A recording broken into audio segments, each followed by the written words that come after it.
When God starts closing doors in a relationship you thought was everything, it's not rejection, it's protection.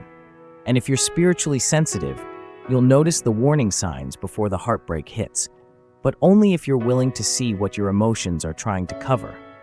One of the first and most shocking signs is confusion.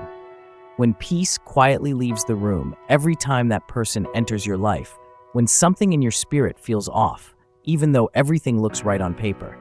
Because 1 Corinthians 14:33 says, God is not the author of confusion, and yet you're constantly questioning where you stand, wondering if you're too needy or just discerning. But that constant uncertainty is often God whispering, "This is not from me."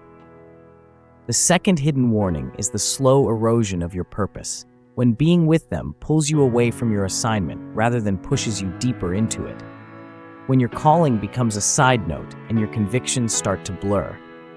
And though the chemistry may be strong, the connection is costing you clarity, which is exactly how Samson fell.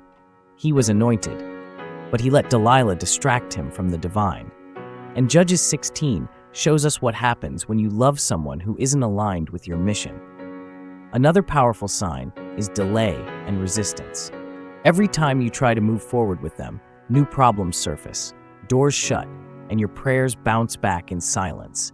And while you're begging God to bless the relationship, He's already saying no in the language of blocked opportunities and drained joy.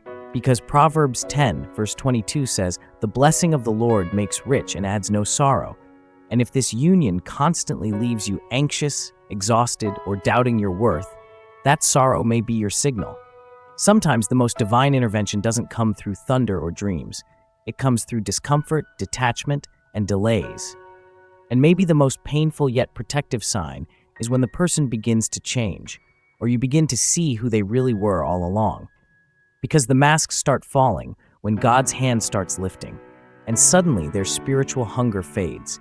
Their words no longer align with their walk, and you realize you were in love with their potential, not their pattern.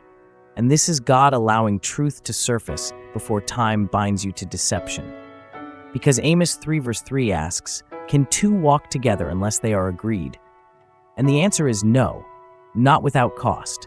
And if you're honest, you've already sensed the shift, haven't you? That hollow feeling after the calls, the way your prayer life dims instead of deepens, the nagging thought that you're settling. These aren't just emotions, they are spiritual indicators that heaven is protecting you from a counterfeit. God will frustrate what is not His will, and if you keep pushing for what He's pulling you from, you may force a relationship that drains your destiny. The warning isn't always loud. Sometimes it's a lack of peace, a tightening in your spirit, or a door that never seems to open. And Romans 8:28 promises that all things work together for good. But that includes the breakups, the unanswered texts, the delays that feel like denial but are actually direction. So if you're seeing the signs, don't ignore them, because the longer you stay in something God is trying to end, the longer you delay what God is trying to begin, and you can't walk into the right relationship while clinging to the wrong one. Release what God has removed. Trust that His no is protection. And remember, rejection is often the redirection that saves your future.